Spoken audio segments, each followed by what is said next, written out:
Ela é a mais velha dos 9 filhos do casal João Batista e Lindinalva. Nascida em Aracaju, de uma família humilde e negra, Rosângela Santana é professora, hoje aposentada, e sempre esteve envolvida em movimentos sociais. Também foi vereadora por Aracaju. Nesta edição, o ID Aracaju conversa com Rosângela Santana para saber um pouco da trajetória de vida dela. Seja bem-vinda, Rosângela, ao ID Aracaju. Que maravilha, é uma satisfação imensa estar aqui hoje, Xanda, com você. É um prazer também recebê-la. Rosângela, a gente gostaria de começar esse nosso bate-papo lá pela infância mesmo, né? Pela família. Família humilde, né? Mais velha de nove irmãos. Imagino que acabou tendo que ajudar a mãe a criar também os irmãos, né? Nos conta um pouquinho dessa infância lá no iniciozinho. Então, conta a minha mãe que eu nasci ali na Cidade Nova. Anos depois eu quis saber onde eu nasci. Aí ela disse que eu nasci numa rua na Cidade Nova. Eu não sei qual foi a rua, mas sei qual é o bairro. E aos 8 meses, quase um ano de idade, nós fomos embora para Paulo Afonso. Meu pai foi trabalhar lá numas obras da Chesf. Ele foi primeiro e depois ele levou mamãe. Só tinha eu. E aí essa minha primeira infância, ela foi desenvolvida lá em Paulo Afonso, né? A primeira escola que eu frequentei foi lá. Até 7 anos de idade eu morei lá nessa cidade que eu acho uma cidade linda, né? São memórias muito importantes dessa Ali minha na primeira beira do infância, né? rio. Isso. Quando eu morei lá, eu sempre digo, lá só tinha a Vila e a Poti, que eram 2 bairros separados por uma cerca, né? A Vila era como se fosse uma área reservada, né, da Chesf, privada. E lá tinha algumas casas que moravam os trabalhadores. E nós morávamos lá. Mas eu tenho uma lembrança tão... Ela é triste, melancólica, mas ao mesmo tempo foi algo que me marcou muito. Era o alto-falante da feira, né? Aquela feira de Paulo Afonso, aqueles violeiros, aquele cheiro de animais, os cavalos que vinham de diversos lugares. Aí minha mãe me levava na feira e aquilo me chamava muito a atenção. E dali meu primeiro ouvido para Luiz Gonzaga, que eu ouvia no alto-falante da feira lá de Paulo Afonso. Antigamente costumava ter esse serviço de som nas cidades Isso. do interior, né? Então é isso. Até os 7 anos de idade eu vivia em Paulo Afonso. E já tinha irmãos? Já. Aí lá nasceram mais 3 irmãos, né? 4, nasceram 4. Quer dizer, o casal foi com uma e voltaram com 5. E aqui nasceram os outros, né? Enfim, foi só isso. seu pai trabalhava? O que era que ele fazia? Sua mãe era só dona de casa? Meu pai era pedreiro. Era um homem que não sabia ler, né? Mas era um homem assim muito inteligente. Muito, muito lindo, papai. Uma figura espetacular. Alegre, feliz da vida, né? E aí mamãe estudou até a 4ª série. Mamãe já era filha de um funcionário público federal. Meu avô era funcionário da alfândega. Era um homem muito importante. Meu avô era diácono da Igreja Batista. Lembro-se daquela figura imponente, sempre de terno, aos domingos, no culto. Ele que me levava à igreja, na primeira Igreja Batista.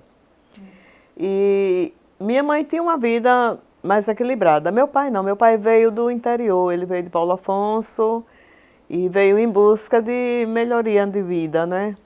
Mas a vida foi muito difícil. Aí eles se juntaram e eu fui a primeira filha e a vida tocou assim. Então papai era o provedor da família, mamãe não tinha emprego.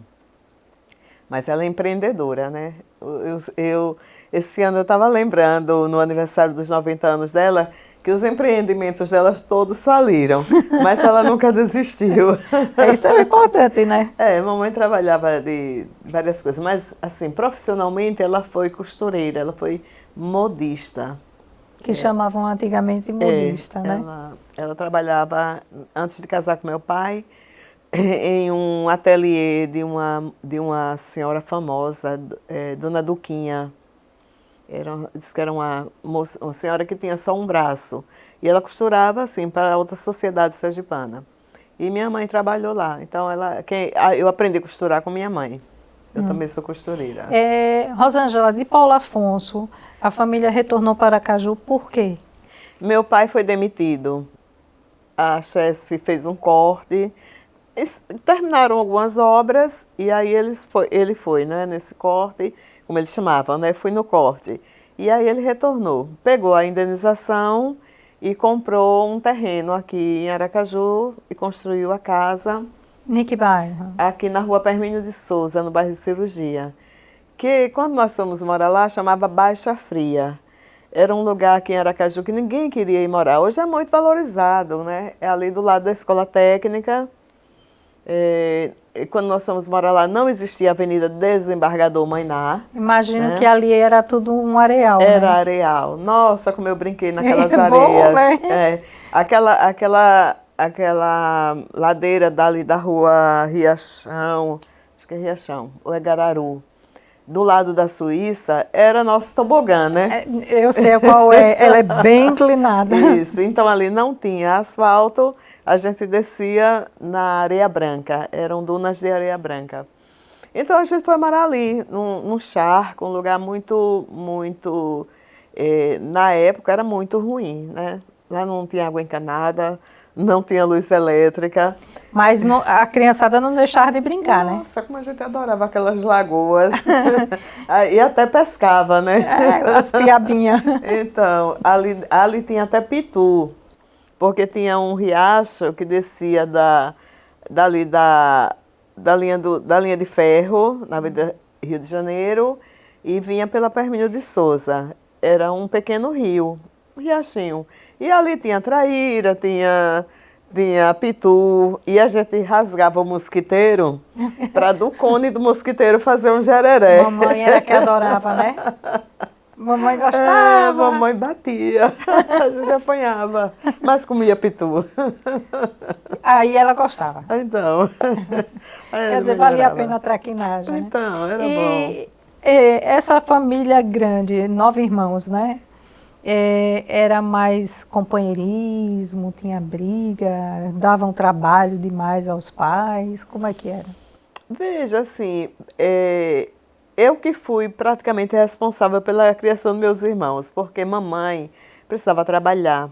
E ela trabalhava de diversas formas. Ela vendia ali na feira das oficinas, né? Mamãe, teve um tempo que ela tinha uma banca de verdura, outro tempo ela vendia banana, outro tempo ela teve um armarinho, e às vezes ela estava trabalhando em casa de família.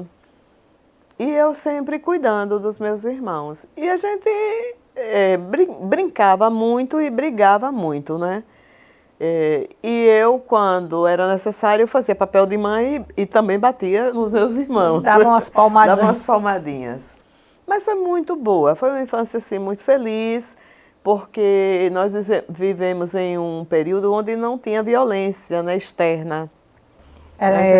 A garotada podia ficar na rua, brincar à vontade. Circular, ia para a escola andando, né, ficava na rua até 11 horas da noite. A mãe ali botava a cadeira na calçada, conversava com os vizinhos. E brincava ali de pembarra, enfim, das brincadeiras de criança. Foi uma infância muito feliz, apesar das dificuldades, mas para a gente a dificuldade é vista depois. No momento, criança não sente muitas coisas, né? A gente só vai perceber realmente depois, né? Depois, que faltou algo lá atrás. Mas foi muito bom, foi maravilhoso. Rosângela disse que começou a estudar lá em Paulo Afonso. E aqui em Aracaju, onde continuou os estudos? Então, mas quando eu voltei de Paulo Afonso, nós chegamos no início do mês de março, que inclusive era o carnaval, foi um ano que teve carnaval em março, né? Não sei se era ano bissexto, sei lá.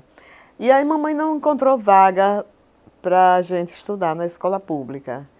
E aí eu fiquei, e como eu era a mais velha, e eu já estava com 8 anos, ainda não estava lendo, e aí eu fui fazer uma escolinha de bairro, nessa época nós estávamos morando lá na rua Oliveira Ribeiro, no Santo Antônio. E eu fui estudar na Palestina com uma senhora chamada Dona Judite. Ela tinha uma escolinha como se fosse uma banca. Era muito comum, eu também iniciei estudando numa banca. E aí eu passei um ano lá, esse ano foi 63, 64, 63. Eu fiquei estudando o ano inteiro lá com ela, ela me alfabetizou. Eu saí de lá lendo afiada. Aí, em 64, mamãe conseguiu a vaga na escola pública, que era uma escola que era muito difícil encontrar vaga, né?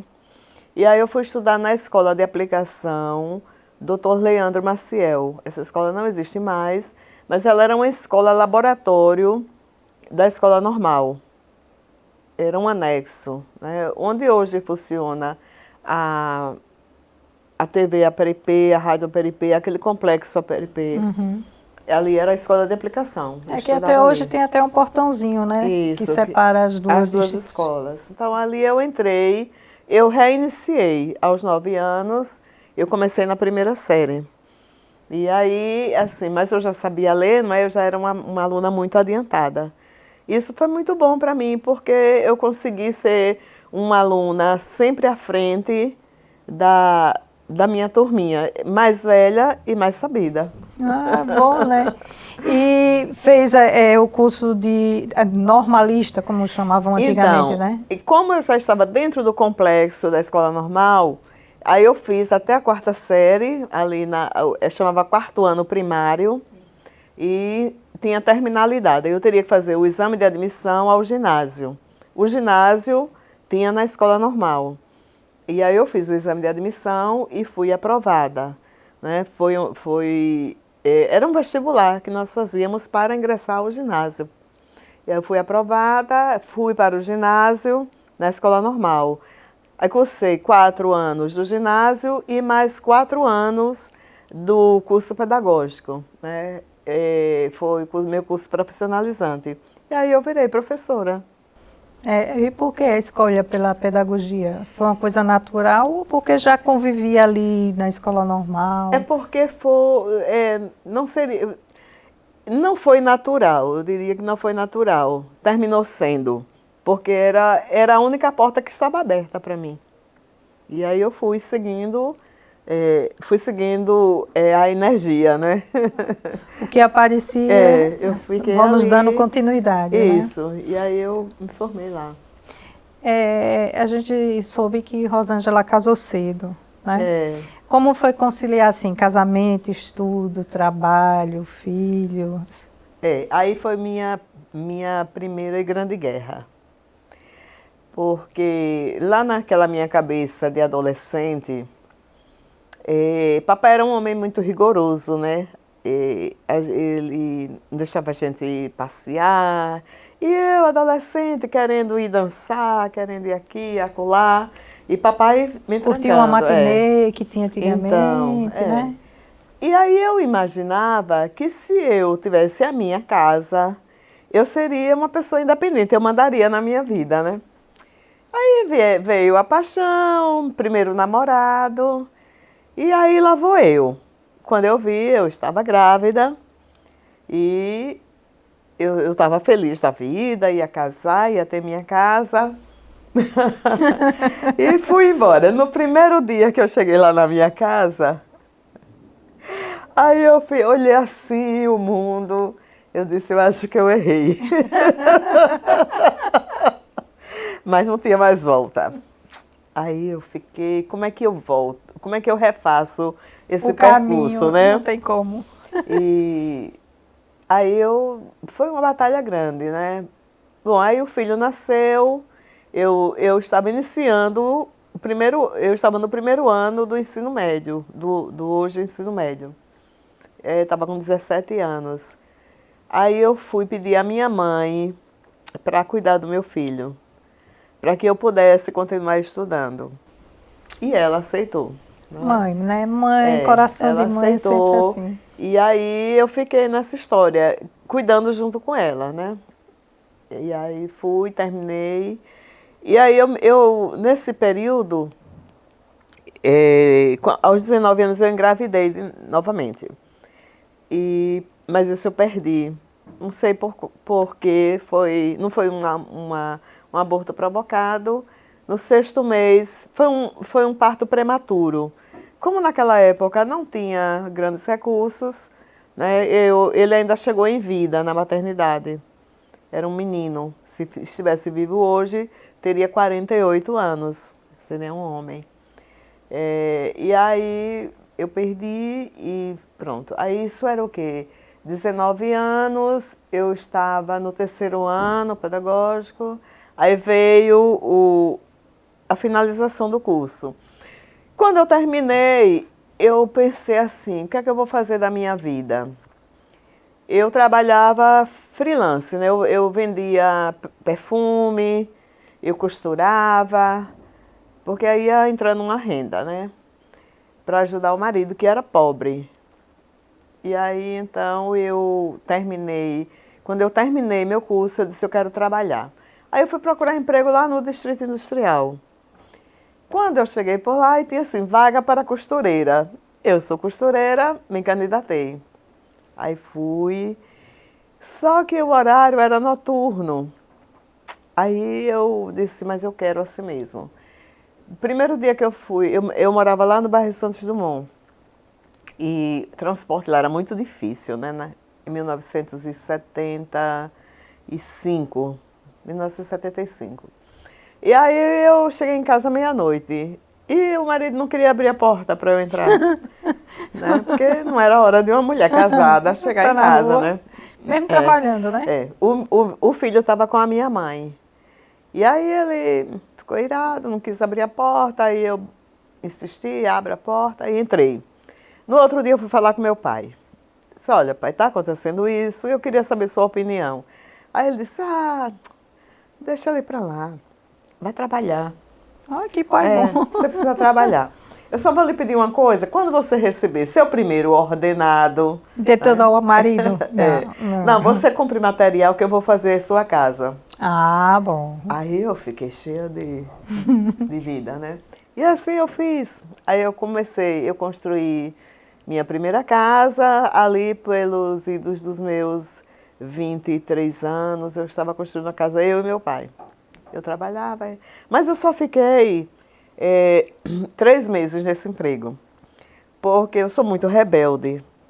E aí eles queriam que eu fizesse hora extra. Eu fiz a primeira semana achando que compensava financeiramente. Mas quando eu recebi o dinheiro, não compensou. Eu avaliei que não era bom. E aí eu comecei a pular o muro da fábrica. Quando eu chegava no dia seguinte, aí me chamavam no serviço de som do galpão para comparecer ao escritório. Aí eu fui algumas vezes, depois eu não quero mais isso não. Aí fui lá e falei com o gerente, olha, dê baixa na minha carteira, que eu sou formada, eu sou professora, botei banca. E eu vou estudar para fazer concurso. E assim eu fiz. Aí, daí em 1976, eu tinha 22 anos, foi meu primeiro concurso. Aí eu passei, fui ser funcionária pública estadual. Aí daí foi um salto, né? Minha vida melhorou. Aí eu já tinha minha filha, eu já estava na universidade. Não, quando eu assumi meu trabalho no estado, eu não estava na universidade. Eu passei no vestibular em 77. Vá, pergunte mais que eu falo demais. Não, a gente vai perguntar já já, justamente assim, sobre essa carreira pedagógica que Rosângela construiu.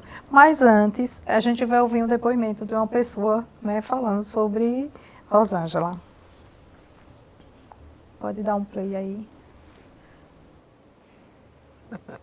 Rosângela Santana, essa grande mulher, essa grande história que precisamos contar e lembrar sempre. Professora da rede estadual e municipal, grande sindicalista que deixa a história para nós que acompanhamos no movimento sindical. Não vamos esquecer a sua história, a história de luta de uma mulher que também deixou sua história na política e continua. Grande vereadora e deixou também um legado de defender todos os direitos das mulheres e dos homens do nosso estado.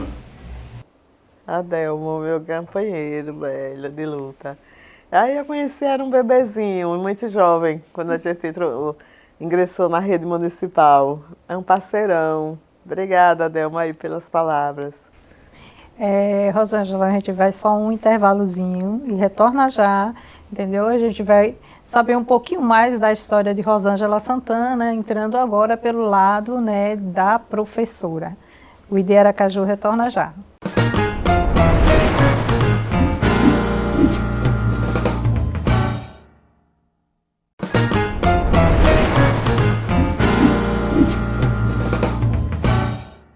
O ID Aracaju está de volta, hoje conversando com a ex-vereadora por Aracaju, Rosângela Santana.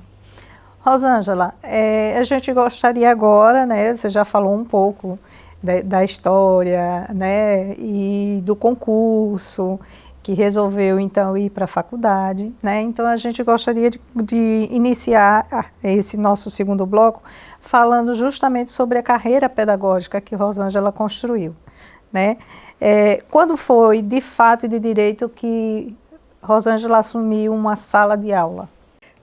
Eu assumi uma sala de aula, de fato e de direito, no dia 6 de agosto de 1976, na cidade de Capela, na escola de primeiro e segundo grau, Dr. Edélzio Vieira de Melo. Já estava formada pela UFES? Não, ali eu tinha só o ensino médio, né? E aí, como eu fiz mais um ano, era um curso de 4 anos, naquela época, a gente poderia dar aula até a sexta série. Aí eu fui dar aula na quinta e na sexta série, na disciplina Ciências, que era a minha especialização. Pronto, e aí... Mas assim, eu sempre fui uma menina que sonhei muito. Eu tinha muita vontade de romper o ciclo da pobreza. Embora, do ponto de vista sociológico, eu ainda não entendesse o que era isso, mas eu sabia na prática, na real, né, que precisava dia -a dia melhorar a vida. E que eu tinha a responsabilidade, eu assumi a responsabilidade de mudar a história dos meus irmãos. E aí eu estava concursada, era professora primária, mas eu disse, eu não quero só isso. Eu quero ser uma professora de nível superior. Eu quero fazer faculdade. E era muito distante isso naquele momento. Era 1977. 76, quando eu fiz a inscrição. Mas eu disse, eu vou. E assim, algumas pessoas faziam eu desistir. Não, mas olha, como vai ser difícil, você pode não estar preparada, a Universidade Federal é para pouca gente, mas isso eu vou. Aí eu fui, fiz minha inscrição. Minha família até nem entendia muito o que era que eu estava fazendo. E aí eu fui fazer a prova. Eu fiz a prova, eu estava no 8º mês de gestação de Rejane. Era janeiro de 77. Ela nasceu em fevereiro. E aí no dia que a Rádio Liberdade começou a botar aquela música de Martinho da Vila, né? O Pequeno Burguês, e começou a fazer a leitura, eu fiquei em casa ali, ansiosa.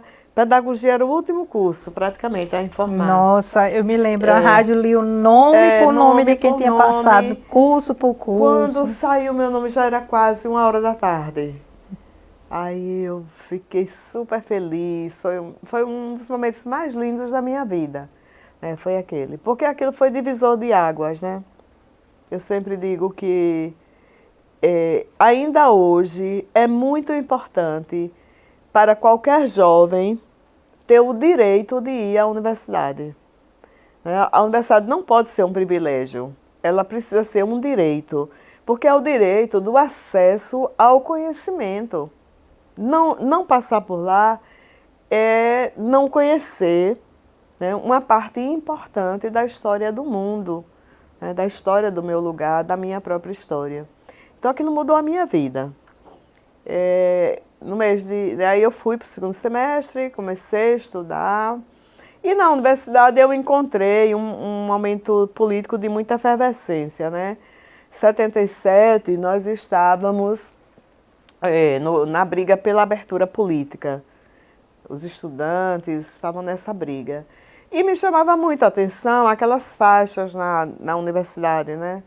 Abertura ampla, geral e restrita. Aí eu olhava assim, o que é isso? Foi ali que começou assim chamar a atenção de Rosângela para o movimento sindical? Para a vida política, entender a política, né, do mundo. Porque até ali eu era uma pessoa, eu era apenas uma menina, uma simples professora. Eu sabia o que estava no meu entorno, no meu bairro, na minha casa, mas eu não entendia do mundo. Ampliada. Não tinha uma visão ampliada. Então, é assim, a universidade é que nos dá a visão do universo, né? Por isso que ela é importante. E ela divide a vida das pessoas. E aí eu fui compreendendo. E foi ali que eu encontrei personagens como Marcelo Deda, Chico Buchinho, né? Conheci esses que são mais conhecidos, né? Mas tem vários outros que atuaram em diversos movimentos. A própria Ana Lúcia, que não estava lá, mas eu conheci nesse percurso. E aí eu disse, eu quero me aproximar desse povo, esse povo é inteligente, né? Então eu preciso me aproximar de pessoas que sejam inteligentes, porque senão eu vou ficar atrás. E aí eu fui me aproximando deles e fui olhando como é que funcionavam essas coisas. Enfim, eles me levaram, né, para essa compreensão de mundo, né, para a compreensão que um outro mundo é possível. E foi aí que eu me engajei. Começou pelo movimento sindical? Eu comecei pelo movimento sindical. Participou do movimento estudantil também? Não, porque como eu estava casada e tendo filhos, eu tive meus filhos todos dentro da universidade. Eu não tinha tempo para isso, né? Porque aí nasceu Rosiane e nasceu Ricardo, quando eu estava lá dentro estudando. São 4. E então, dedicação ao movimento estudantil eu não tive, embora acompanhava as coisas, mas eu não tive dedicação a isso. Quando, no ano de 86, eu fiz um concurso para a prefeitura. E aí, nesse concurso, eu reencontrei, eu saí da universidade em 82, e em 86 eu reencontrei todo mundo. Encontrei Diomedes, encontrei Enaldo, Tereza Cristina, Bete Isabel, um monte de professores que a gente tinha se conhecido dentro da universidade. E aí nós nos juntamos, porque ali também eu já estava namorando o Partido dos Trabalhadores. Disse, eu quero entender o que é partido. Eu vou me juntar com esse povo. Aí ia para as reuniões, olhava de longe, não dizia nada em casa, porque se o marido soubesse, né, cortava o meu pescoço naquela época. E eu ia escondida, que eu sou uma menina rebelde. E aí quando ele menos esperou, eu já estava ocupando todos os lugares que foram possíveis. Possíveis e necessários, né? E chegou a ser presidente do Sindipema, né? Então, é isso. Aí quando eu entrei, eu já vivia envolvida no movimento sindical no Estado, né, junto com Diomedes e com a Ana Lúcia. Mas quando foi em 85 que a gente entrou na rede municipal, aí nós juntamos um grupo muito forte e aí nós disputamos a eleição do Sindipema, que era a PEMA. E aí foi Jorge Carvalho, o primeiro presidente desse grupo, depois foi Diomedes, e aí veio o acidente de Diomedes, ele morreu em 93, e aí em 96 eu assumi. Em 96 eu disputei a eleição, e fiquei até 2003 lá no Sindipema. Lá eu tive 3 mandatos de presidente e tive mandato de tesoureira, de vice-presidente. E dali eu já estava na Central Única dos Trabalhadores. E daí para a vida política foi um pulo? Foi um pulo, porque aí de repente eu já estava tão envolvida que as pessoas já diziam, não, mas você precisa ser candidata a vereadora. E quando eu vi eu já era candidata, e quando eu vi eu já era a primeira suplente. E quando eu vi eu já era tudo isso, né? E eu nunca mais saí desse mundo. Quando chegou aqui na Câmara, qual foi o legado que Rosângela deixou das bandeiras que defendia? Que Rosângela lembra assim, olha, eu deixei isso na Câmara feito por mim. Então, quando eu aqui cheguei, eu fiquei pensando o que seria uma marca de uma mulher aqui na Câmara como vereadora. Aí fui pesquisar e tal. E todo dia eu vi assim, muito projeto, nome de rua, indicação, nome de rua, indicação. E eu comecei a pesquisar. Então, eu cheguei aqui como professora, representando um movimento, né? E nesse aspecto é muito difícil, porque o movimento ele cobra muito, ele quer subserviência, né, e quer fidelidade. E eu quis ampliar. Se fiz certo ou se fiz errado, só a história dirá, né? Mas, enfim, para a minha área de atuação, um projeto que eu avalio de grande importância que eu deixei foi a regulamentação do número de alunos, né, em salas de aula. Porque um dos grandes problemas que nossas colegas professoras sempre enfrentaram foram as superlotações, né, nas salas de aula. E eu construí um projeto disciplinando isso. Mas meu projeto ele não foi aceito pelo prefeito. Ele foi vetado. Ele não foi sancionado, né? Esse projeto não foi sancionado. E eu fiquei cobrando do presidente da Câmara, sim, meu projeto foi aprovado aqui, mas ele não foi publicado. Então, assim, quando o prefeito não sanciona uma lei, a Câmara promulga, né? Porque o Poder Executivo não tem poder acima do Poder Legislativo. Então, o projeto voltou e aqui ele foi promulgado, ele passou a ter valor.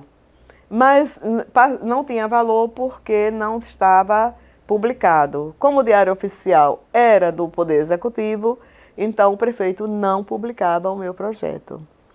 Então foi assim, depois que a Câmara passou a ter a sua própria publicação, é que meu projeto passou a vigorar. Então ele é um projeto hoje que está em vigor, ele é atualíssimo, né? Ele disciplina condições de trabalho para as professoras, mas foi uma guerra, né? Ele não foi aceito, porque se acha normal encher as salas de aulas e quem quiser que se vire. Eu diria assim que eu ampliei e eu fiz um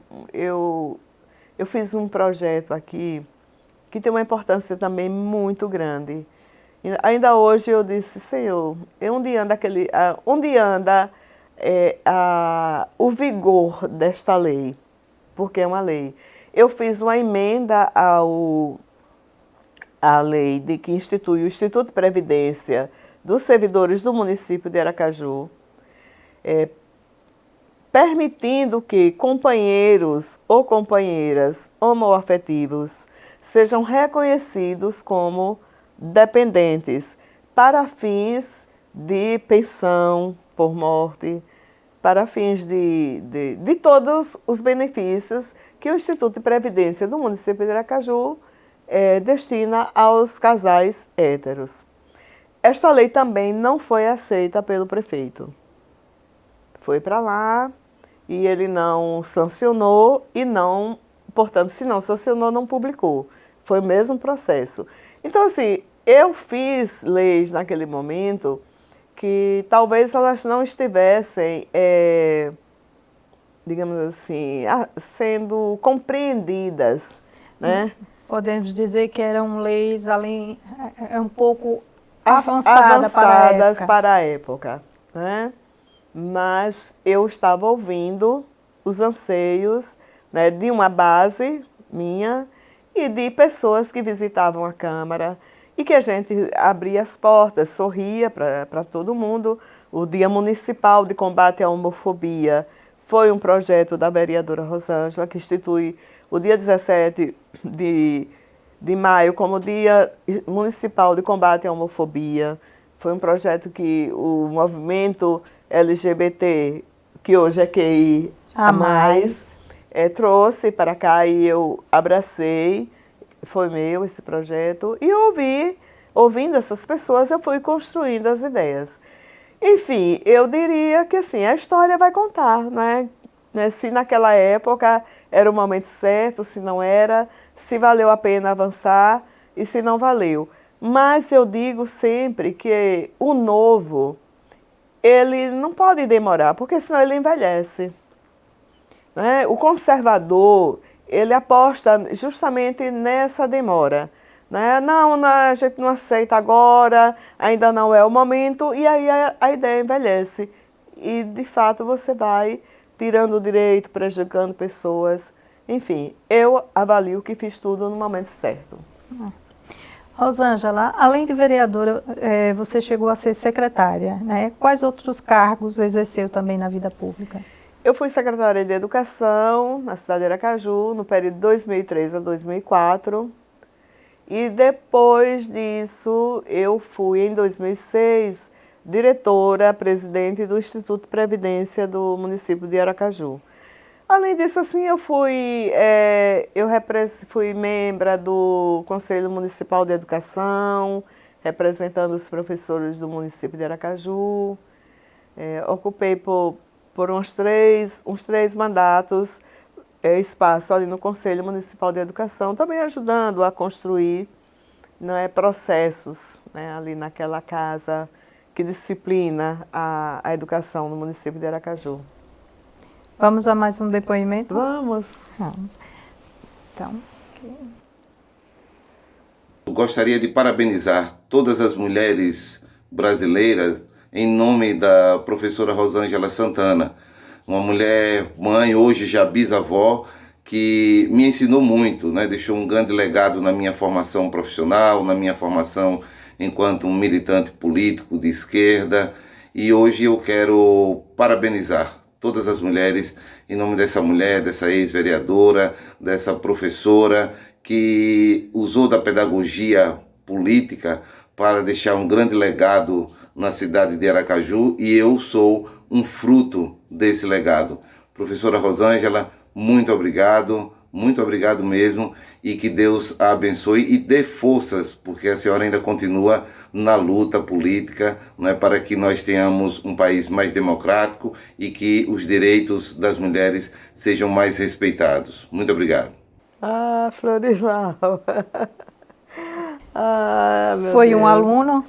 Não, ele foi meu assessor, mas foi um rapaz que me acompanhou assim na caminhada da política. Ele foi me observando e foi me acompanhando, né? E o que eu pude compartilhar com ele, dar carão nele, dizer, vamos por aqui, não é isso, ó, presta atenção. Aí eu fui fazendo, né, para orientá-lo, né, nessa caminhada política também. Vamos a mais um? Vamos. Eu estou aqui para falar de uma mulher negra, vereadora, professora, mãe, avó, uma mulher política que já foi secretária de município da educação de Aracaju, mulher que nos inspira, e essa mulher chama-se Rosângela Santana. Rosângela Santana, ela me motivou a me tornar uma mulher militante. Nessa trajetória de vida, nas idas e vindas, nas subidas e descidas das ladeiras, ela me fez confiar na minha autodefinição como mulher negra quilombola e dizer que você é uma mulher que me inspira a partir do seu protagonismo, a partir da sua luta e a partir da tua história. Eu quero nessa oportunidade reconhecer o quanto você é importante, o quanto você continua sendo uma mulher guerreira. Por isso, gratidão, eu te amo, te honro e te reconheço como uma mulher que não somente me inspirou, mas inspira outras mulheres. Ai, Givalda, a Givalda me emociona. Essa foi minha aluna, lá na escola normal. Uma menina, assim, uma história linda, linda. Ela, tanto quanto eu, uma menina querendo crescer, né? E eu ajudei com a minha aula de sociologia, né? Eu dava aula de sociologia e eu analisava a sociedade e o lugar onde cada um estava e onde poderia estar. Então, assim, eu não sabia, mas tempos depois ela me reencontrou e ela disse que eu falava do fora colo, que eu encerrava assim as aulas um pouco antes, no dia que tinha fora colo, e dizia, gente, olha, eu vou lá no fora colo. Mesmo não dizia, vamos lá, mas eu dizia que ia e alguns me acompanhavam. Aí ela disse que foi, um dia ela foi. E aí ela disse que a partir desse dia ela nunca mais saiu das ruas, ela entendeu o movimento. Eu já era professora, minha colega, eu já... Enfim, a gente faz muita coisa junta, né? Assim, eu acho que toda criança tem um professor por trás que inspirou em algum momento, né? O professor em si tem esse dom. É verdade. Quando assume de fato o seu papel educador e transformador. A gente vai para uma sala de aula e a gente forma pessoas. Mesmo que a gente não queira, a gente forma, porque a criança e o adolescente passam muito mais tempo em contato com a escola do que com a casa, com os pais. Então é uma responsabilidade muito grande, né? Da professora, do professor, de compreender que tipo de homem, que tipo de mulher está formando ali. Eu sempre me preocupei muito com isso. Rosângela, a gente vai de novo para um breve intervalo, a gente retorna já já, hoje conversando com Rosângela Santana, pedagoga e ex-vereadora por Aracaju. O ID retorna já.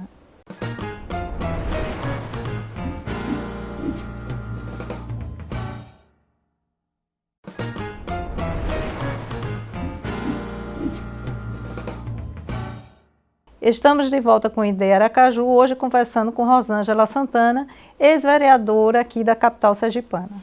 Rosângela, vamos agora entrar um pouquinho mais, né, na vida da família que Rosângela formou. Casada há muito tempo, mãe de 4 filhos, não é isso? Sem falar dos netos, e agora tem bisneto também.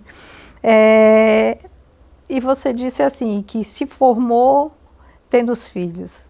Foi na mesma época que começou a se interessar pelo movimento sindical. Como foi que conseguiu assim, conciliar a casa, esposa, marido, filho, trabalho, estudo? Isso.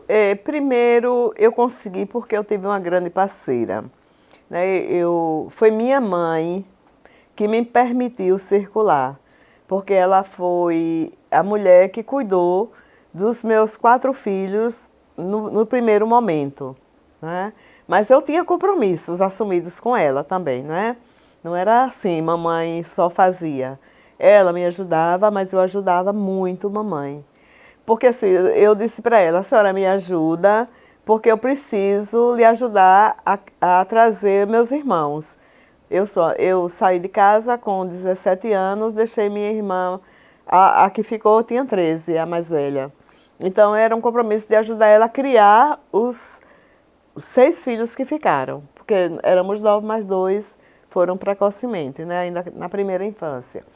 Então era esse acordo entre nós duas. Então mamãe é minha parceira, um beijão para ela, fez 90 anos, Coisa linda, linda, maravilhosa, uma mulher de outro tempo.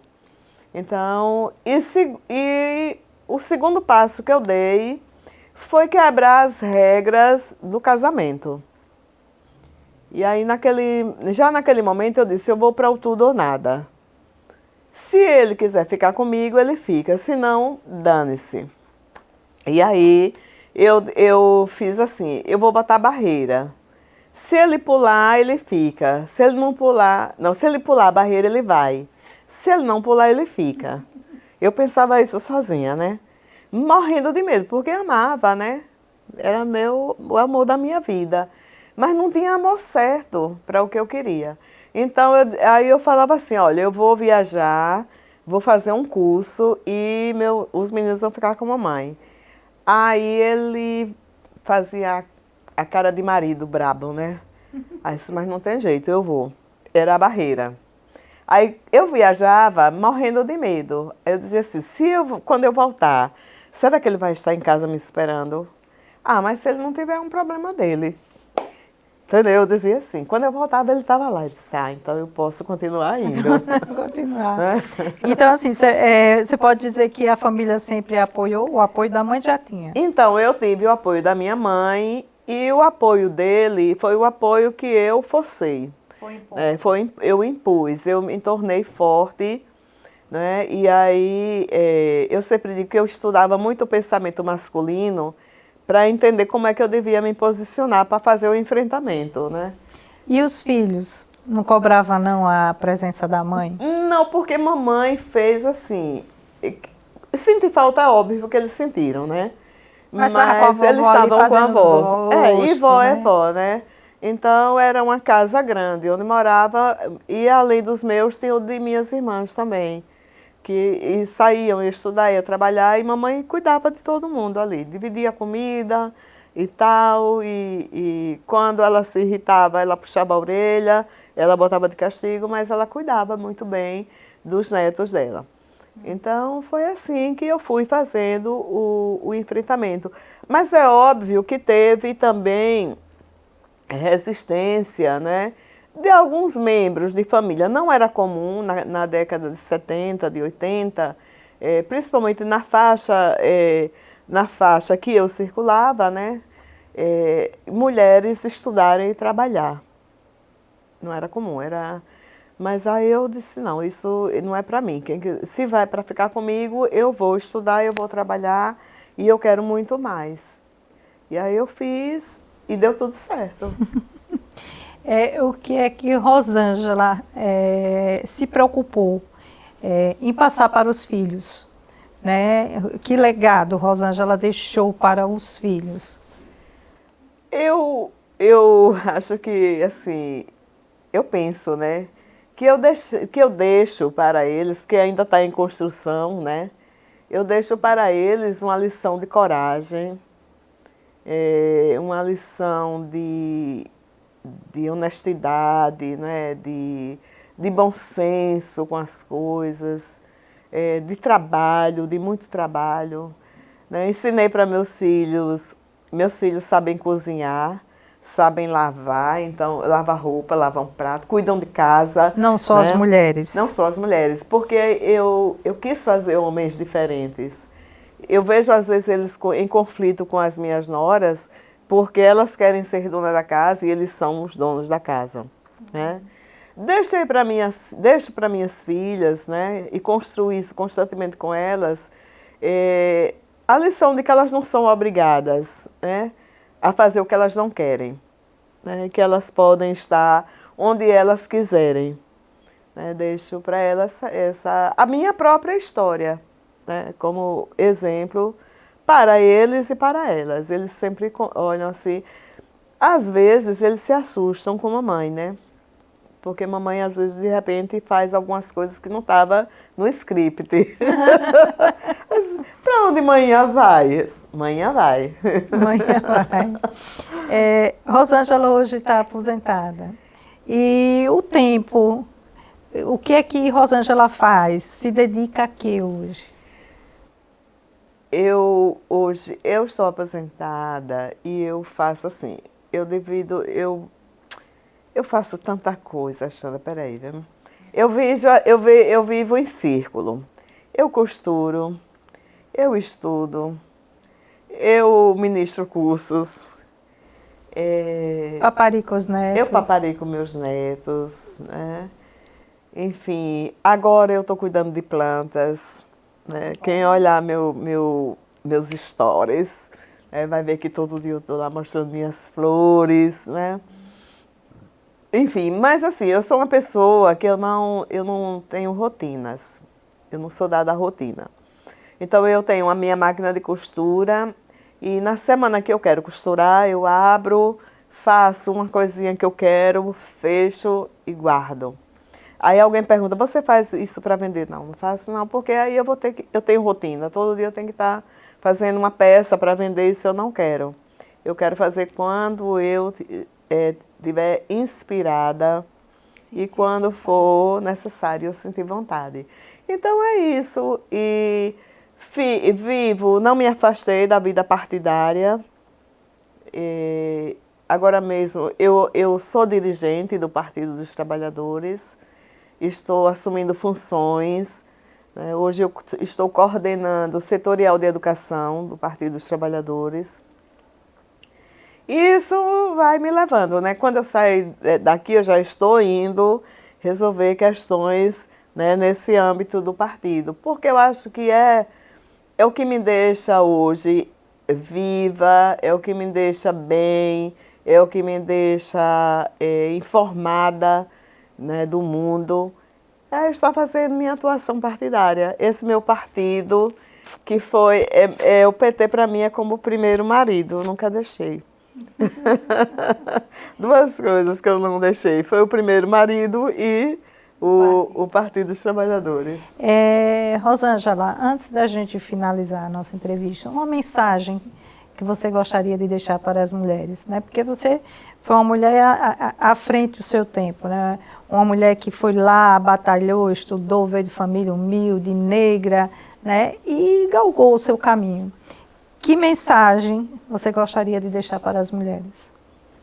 Eu quero dizer para as mulheres deste século XXI que todas precisam entender e compreender que nós somos seres e cidadãos de direito. Nós precisamos ter direito a estudar, nós precisamos ter direito a ter a nossa casa, o direito de decidir o que a gente quer, o direito de ser quem a gente é. Isso é que é muito importante para uma mulher. Então, esse espaço, ele não está dado e ele não vai ser dado, ele precisa ser conquistado. O direito da mulher ser é o direito da conquista e da luta dela.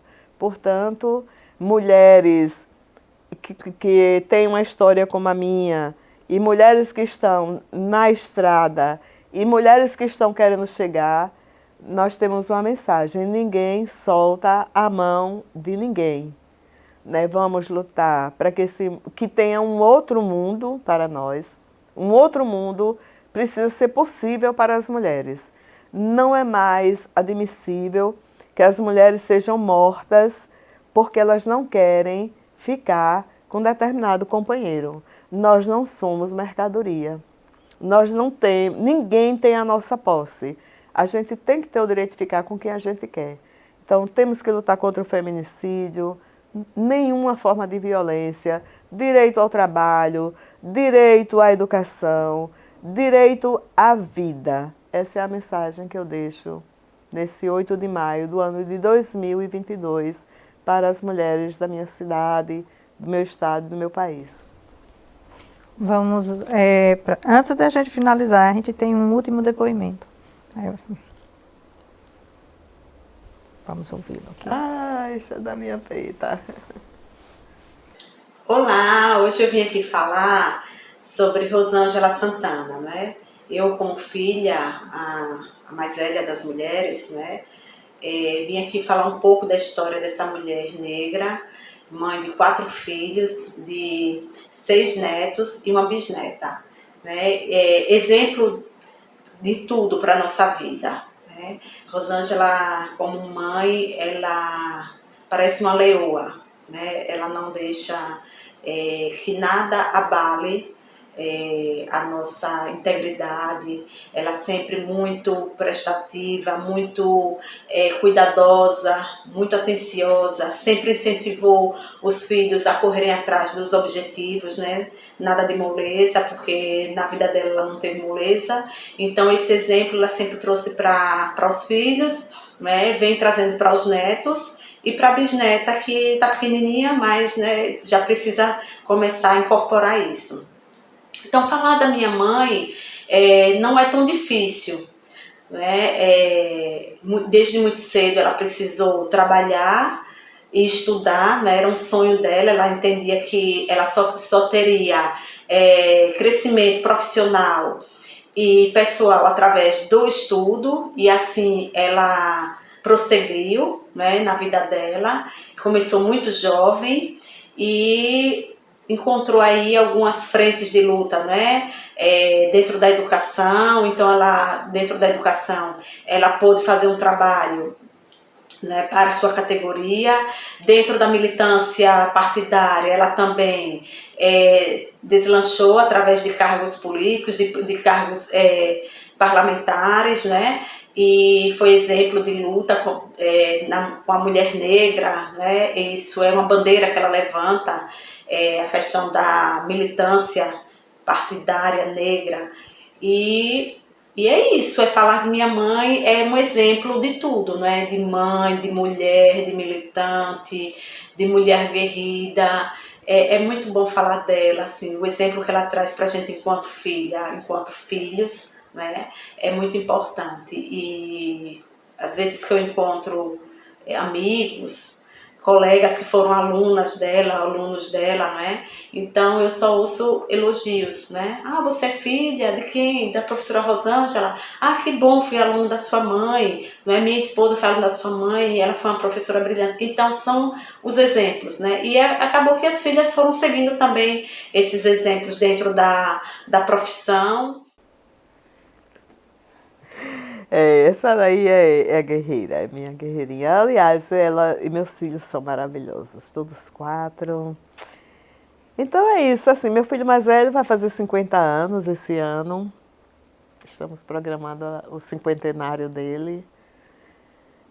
Rejane foi a segunda, mas seria a terceira, né? Porque entre Márcio e ela teve esse nascimento prematuro. Depois veio Roseane, que também é professora, né? Muito brilhante também. Rejane é professora e é enfermeira, terapeuta.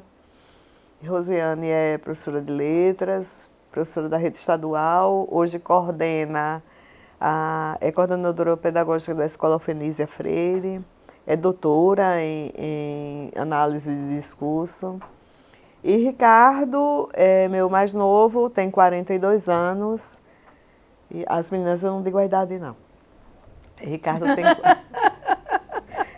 tem 42 anos. Aliás, 41. Ele faz 42 em dezembro. E ele é dedicado à área da radiologia, né? É bacharel em Direito, mas ele se dedica à radiologia, gosta da área da saúde. E assim, não deu moleza não, todo mundo estuda. E meu filho mais velho é policial, subtenente da Polícia Militar, da Briosa Polícia Militar. Enfim, todos são assim, trabalhadores, muito íntegros, né? O mais velho me deu 2 netos, Rejane me deu Duda, que nasceu quando eu estava aqui na Câmara. Rosiane me deu Enia e agora nasceu Rickson. E Ricardo me deu Anabela.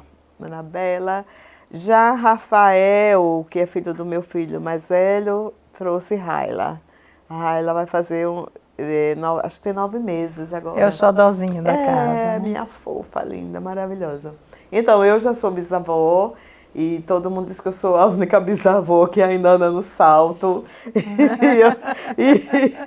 e vive nessa vida, não é que eu vivo, na vida política, reunião aqui, reunião ali, juntando gente, enfim, sem desistir da vida, né? Não se desiste da vida. Até quando a gente estiver por aqui, né? E eu vou ficar muito tempo, tenho certeza disso. Rosângela, foi maravilhoso esse nosso bate-papo hoje aqui, né? Em nome de toda a equipe da TV Câmara Aracaju, quero agradecer a sua presença, a sua disponibilidade de vir aqui contar um pouco da sua história. Então, eu aqui agradeço, né, a toda a equipe maravilhosa, vocês são ótimos. E, assim, pena que é só um dia, né? Se pudesse ser toda semana, a gente contaria mais histórias. Quem sabe a gente mais adiante não vê para contar, assim, as traquinagens da infância. As traquinices de Rosângela, né? Quem sabe? Mas é isso, muito obrigada, viu, Xanda, pela lembrança, pelo convite. E um abraço para todos nós aqui, né? Obrigada. O ID Aracaju está chegando ao final, a gente retorna numa próxima edição com mais uma história inspiradora. E a gente aguarda vocês. Até lá!